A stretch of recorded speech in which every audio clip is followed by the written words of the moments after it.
How do you explain when things don't go as we assume? Or better, how do you explain when others are able to achieve things that seem to defy all of the assumptions? For example, why is Apple so innovative?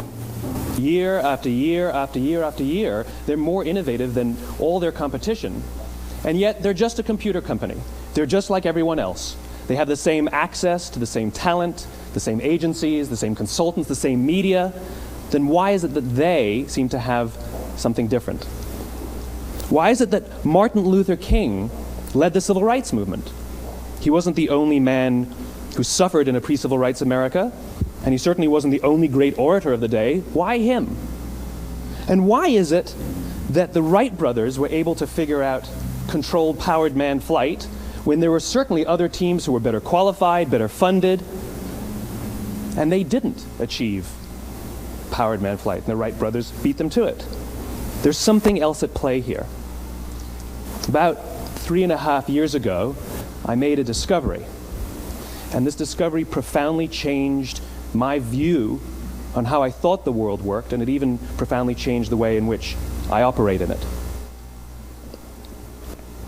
As it turns out, there's a pattern. As it turns out, all the great and inspiring leaders and organizations in the world, whether it's Apple or Martin Luther King or the Wright brothers, they all think, act, and communicate the exact same way, and it's the complete opposite to everyone else. All I did was codify it. And it's probably the world's simplest idea. I call it the golden circle.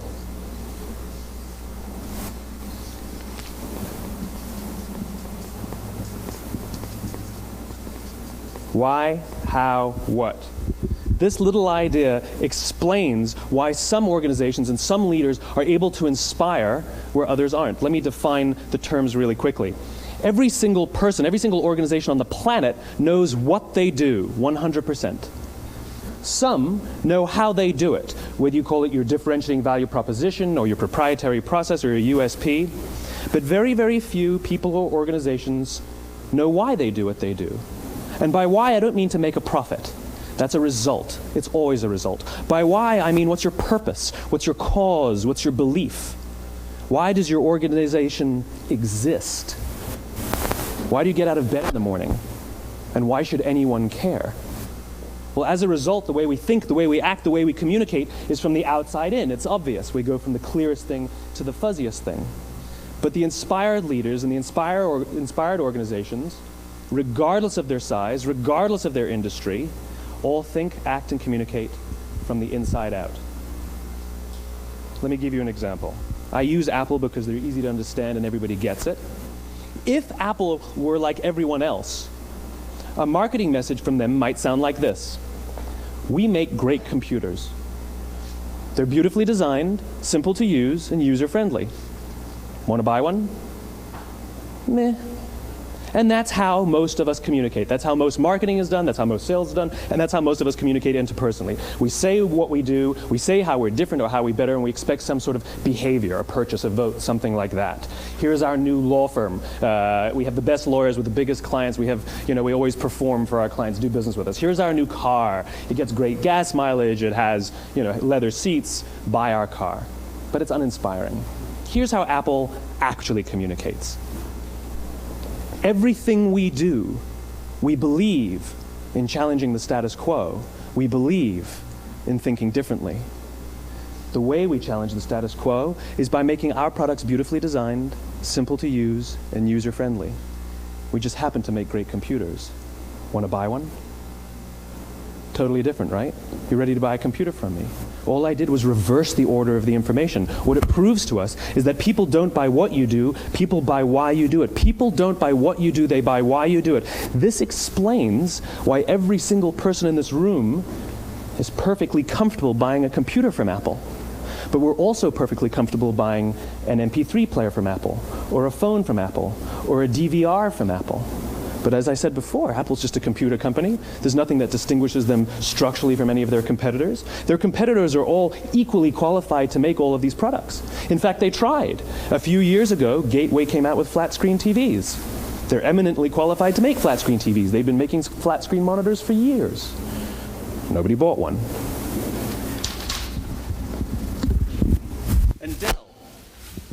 Dell came out with MP3 players and PDAs. And they make great quality products, and they can make perfectly well-designed products, and nobody bought one. In fact, talking about it now, we can't even imagine buying an MP3 player from Dell. Why would you buy an MP3 player from a computer company? But we do it every day. People don't buy what you do, they buy why you do it. The goal is not to do business with everybody who needs what you have. The goal is to do business with people who believe what you believe. Here's the best part. None of what I'm telling you is my opinion. It's all grounded in the tenets of biology, not psychology, biology. If you look at a cross-section of the human brain, looking from the top down, what you see is the human brain is actually broken into three major components that correlate perfectly with the golden circle. Our newest brain, our Homo sapien brain, our neocortex, corresponds with the what level. The neocortex is responsible for all of our rational and analytical thought and language. The middle two sections make up our limbic brains, and our limbic brains are responsible for all of our feelings, like trust and loyalty. It's also responsible for all human behavior, all decision-making, and it has no capacity for language. In other words, when we communicate from the outside in, yes, people can understand vast amounts of complicated information like features and benefits and facts and figures. It just doesn't drive behavior. When we communicate from the inside out, we're talking directly to the part of the brain that controls behavior, and then we allow people to rationalize it with the tangible things we say and do. This is where gut decisions come from. You know, sometimes you can give somebody all the facts and your figures, and they say, I know what all the facts and details say, but it just doesn't feel right. Why would we use that verb? It doesn't feel right. Because the part of the brain that controls decision-making doesn't control language. And the best we can muster up is, I don't know, it just doesn't feel right. Or sometimes you say you're leading with your heart or you're leading with your soul. Well, I hate to break it to you, those aren't other body parts controlling your behavior. It's all happening here in your limbic brain, the part of the brain that controls decision-making and not language. But if you don't know why you do what you do, and people respond to why you do what you do, then how will you ever get people to vote for you or buy something from you, or more importantly, be loyal and want to be a part of what it is that you do? Again, the goal is not just to sell people who need what you have. The goal is to sell to people who believe what you believe. The goal is not just to hire people who need a job. It's to hire people who believe what you believe. I always say that, you know, there's if you hire people just because they can do a job, they'll work for your money. But if you hire people who believe what you believe, they work for you with blood and sweat and tears. And nowhere else is there a better example of this than with the Wright brothers. Most people don't know about Samuel Pierpont Langley. And back in the early 20th century, the pursuit of powered man flight was like the dot-com of the day. Everybody was trying it. And Samuel Pierpont Langley had what we assume to be the recipe for success. I mean, even now, you ask people, why did your product or why did your company fail? And people always give you the same permutation of the same three things. Undercapitalized, the wrong people, bad market conditions. It's always the same three things. So let's explore that. Samuel Pierpont Langley was given $50,000 by the War Department to figure out this flying machine. Money was no problem. He held a seat at Harvard and worked at the Smithsonian and was extremely well connected. He knew all the big minds of the day. He hired the best minds money could find, and the market conditions were fantastic. The New York Times followed him around everywhere, and everyone was rooting for Langley. Then how come we've never heard of Samuel Pierpont Langley? A few hundred miles away in Dayton, Ohio, Orville and Wilbur Wright. They had none of what we consider to be the recipe for success. They had no money. They paid for their dream with the proceeds from their bicycle shop. Not a single person on the Wright brothers' team had a college education, not even Orville or Wilbur. And the New York Times followed them around nowhere. The difference was Orville and Wilbur were driven by a cause, by a purpose, by a belief. They believed that if they could figure out this flying machine, it'll change the course of the world. Samuel Pierpont Langley was different. He wanted to be rich, and he wanted to be famous. He was in pursuit of the result. He was in pursuit of the riches. And lo and behold, look what happened. The people who believed in the Wright brothers' dream worked with them with blood and sweat and tears. The others just worked for the paycheck. And they tell stories of how every time the Wright brothers went out, they would have to take 5 sets of parts because that's how many times they would crash before they came in for supper. And eventually, on December 17th, 1903, the Wright brothers took flight. And no one was there to even experience it. We found out about it a few days later. And further proof that Langley was motivated by the wrong thing, the day the Wright brothers took flight, he quit. He could have said, "That's an amazing discovery, guys, and I will improve upon your technology." But he didn't. He wasn't first. He didn't get rich. He didn't get famous. So he quit. People don't buy what you do, they buy why you do it. And if you talk about what you believe, you will attract those who believe what you believe. Well, why is it important to attract those who believe what you believe? Something called the law of diffusion of innovation. And if you don't know the law, you definitely know the terminology. The first 2.5% of our population are our innovators. The next 13.5% of our population are our early adopters. The next 34% are your early majority, your late majority, and your laggards.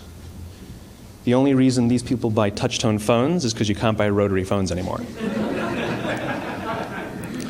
We all sit at various places at various times on the scale, but what the law of diffusion of innovation tells us is that if you want mass market success or mass market acceptance of an idea, you cannot have it until you achieve this tipping point between 15 and 18% market penetration, and then the system tips.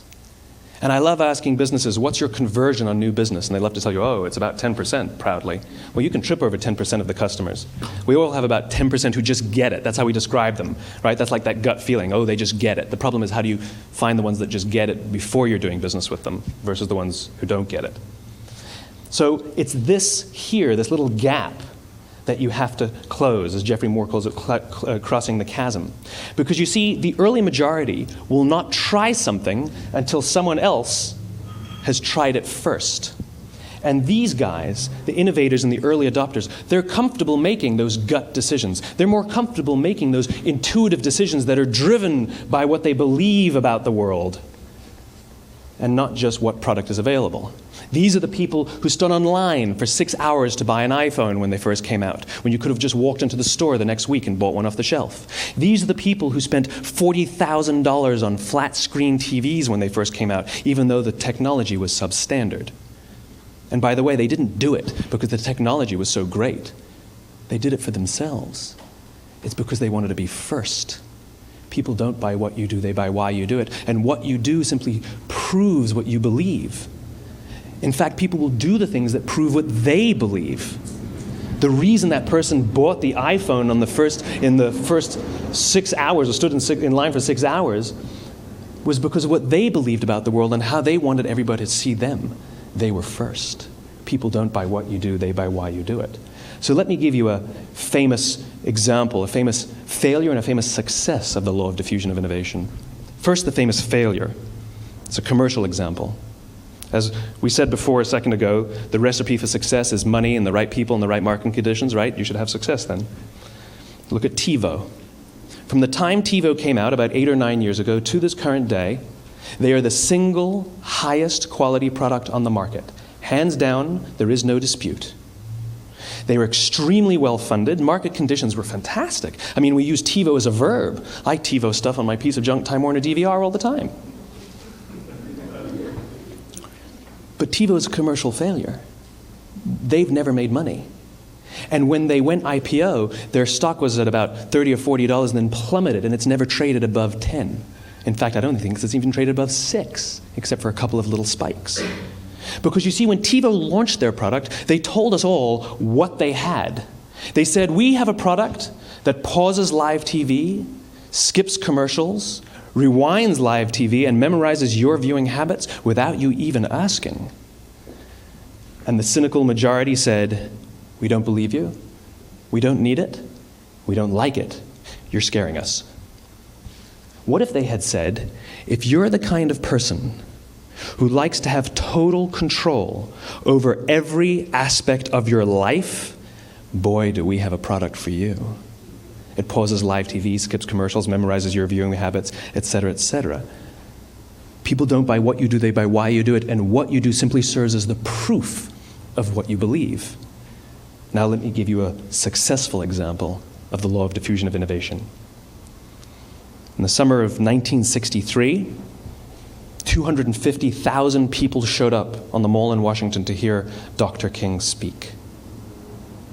They sent out no invitations, and there was no website to check the date. How do you do that? Well, Dr. King wasn't the only man in America who was a great orator. He wasn't the only man in America who suffered in a pre-civil rights America. In fact, some of his ideas were bad. But he had a gift.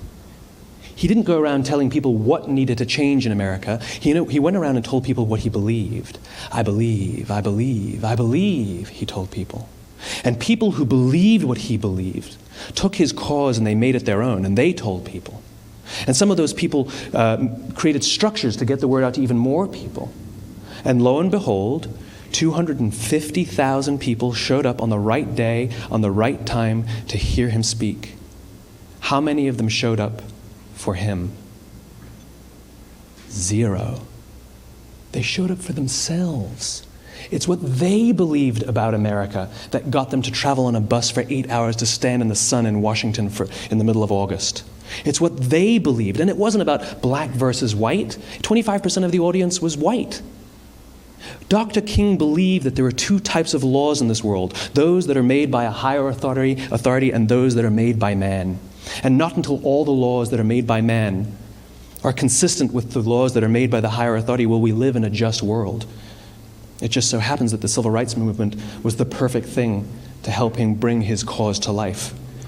We followed not for him, but for ourselves. And by the way, he gave the I have a dream speech, not the I have a plan speech. Listen to politicians now with their comprehensive 12-point plans. They're not inspiring anybody. Because there are leaders and there are those who lead. Leaders hold a position of power or authority, but those who lead inspire us. Whether they're individuals or organizations, we follow those who lead not because we have to, but because we want to. We follow those who lead not for them, but for ourselves. And it's those who start with why that have the ability to inspire those around them or find others who inspire them. Thank you very much.